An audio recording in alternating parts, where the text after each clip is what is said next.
Урматтуу журналисттер, урматтуу коомчулук, өзүңүздөр жакшы белгилүү болгондой, мына 2 күндөн бери биздин ушу кыргыз-тажик чек арасында Карамык айылынын жанында посто, ошол жерде чоң алайда чоң чыңалуу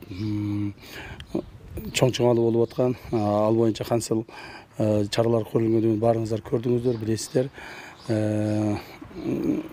Өзүбүздүн мүмкүнчүлүгүбүзгө жараша өзүбүздүн войскабыз жана башкаларды биз тартып келип бул жерде кармап турганга жана элдин коомчулуктун ушул жерде жашаган элдердин Карамык, Каратейит, Жекенди айылдарынын жана түгөл эле ушул Чоң Алай районунун жашоочуларынын коопсуздугун сактоонун негизинде көптөгөн чаралар көрүлдү.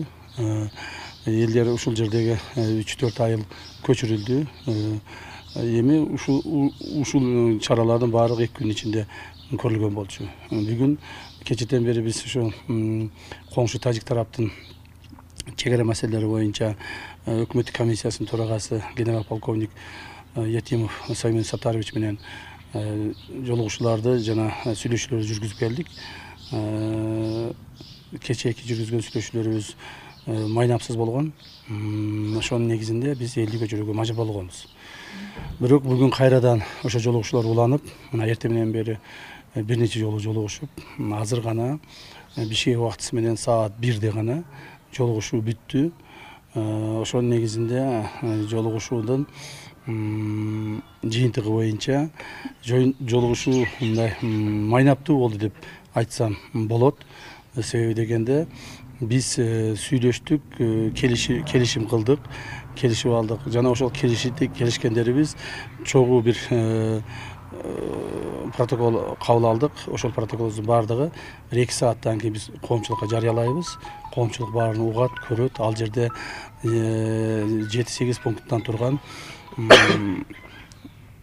биздин келишимдерибиз бар, сүйлөшкөндөрүбүз бар. Ошону коомчулук угат. Азырынча мен айтып турайын, биздин жолугушууларыбыз натыйжалуу болду. Натыйжалуу болгон жолугушууларыбыздын негизинде мен азыр эле ушул жерге топтолгон укук коргоо органдарынын жана башка органдардын кызматтарына баардыгын өз ордуларына кайтууну боюнча азыр приказ беремин. Жана алар өз ордуна кайтат. Элдердин баардыгын артка өздөрүнүн үйлөрүнө кайтарып келүүгө ал тапшырмаларды беребиз. Мен ойлоймун, келишимдерди кабыл алынган убактылары ар түрдүү болгон. Бүгүнкү күндө биздин келишим кабыл алынды. Биз кабыл алган келишимдерди буза элекпиз. Ошондуктан мындан ары кабыл алынган келишимдердин негизинде ошолордун айланасында иш жүргүзөбүз деген ойдомун. Эми эки мамлекеттин ортосунда эң негизги жоопкерчилик бул элдерибиздин коопсуздугу. Мына ушул жоопкерчиликти биз ар дайым сезебиз жана ошону камсыз кылууга аракет кылабыз.